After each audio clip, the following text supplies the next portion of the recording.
Subscribe कीजिए विजय music CG YouTube channel को और इस घंटा को दबाइए लेटेस्ट वीडियो की नोटिफिकेशन पाने के लिए।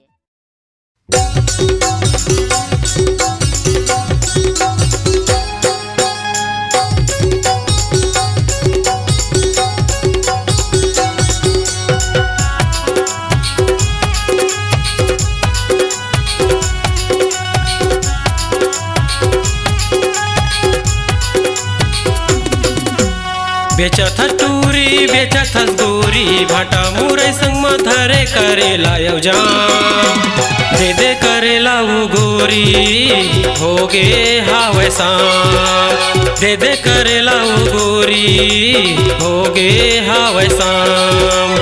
बेचत टूरी बेचत गोरी भाटा मुरई संग म धरे करेला जा दे दे करेला वो गोरी होगे हावे शाम दे दे करेला वो गोरी होगे हावे शाम।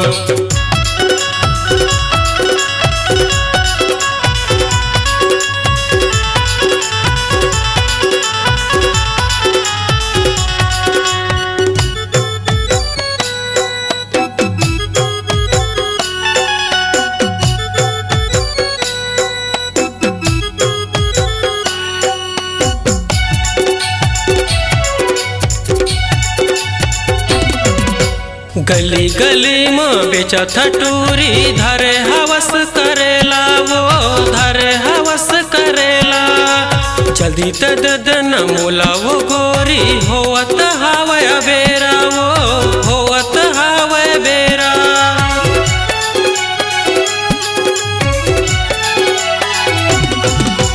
गली गली में बेचत टूरी धरे हवस करेला वो धरे हवस करेला जल्दी तद न मोला वो गोरी झन करना बेरा वो होवत हावे बेरा औ का धरे हस अंदर म गोरी हो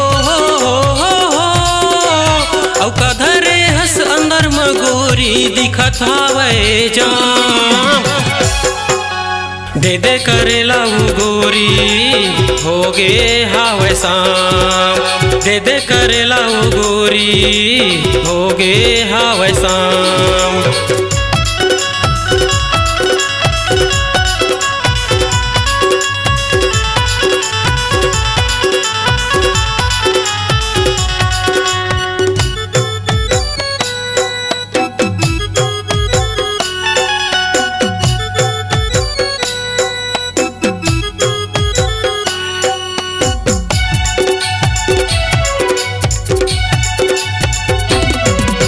सज सवर के आथा सो गोरी आथा सो हमर पारा वो आथा सो हमर पारा तोला तो देखे बकत कोटूरा घूमत रथे आवारा वो घूमत रथे आवारा।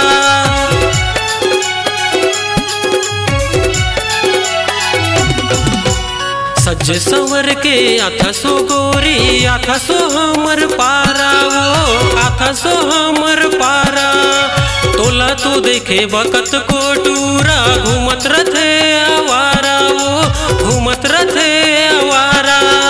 तोर जवानी माया कहानी हो तोर जवानी माया कहानी बिकत गोरिया मोला दे दे करेला वो गोरी होगे हावे शाम दे दे करेला वो गोरी होगे हावे शाम।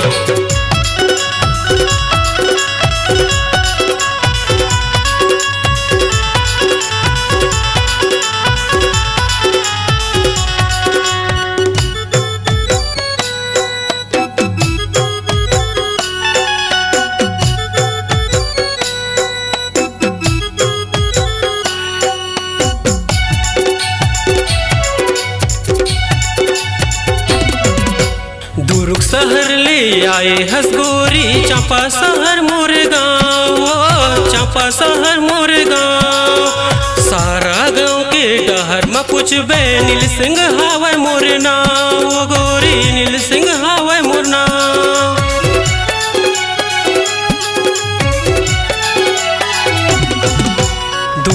शहर ले आए हस गोरी, चंपा शहर मोरे गाँव, चंपा शहर मोरे गाँव। सारा गाँव के डहर में पूछबे नील सिंह हावय मोर नाव, गोरी नील सिंह हावय मोर नाव। रायगढ़ और रायपुर में मेला लगे है हो रायगढ़ और रायपुर में मेला लगे है, तही तो मोरी जान मोला दे दे करेला उ गोरी, होगे हावय शाम। दे दे करेला उ गोरी, होगे हावय शाम। बेचत हस टूरी बेचत हस गोरी, भाटा मुरई संग में धरे करेला यौ जाम। दे दे करेला उ गोरी, होगे हावय शाम। दे दे करेला उ गोरी, होगे हावय शाम।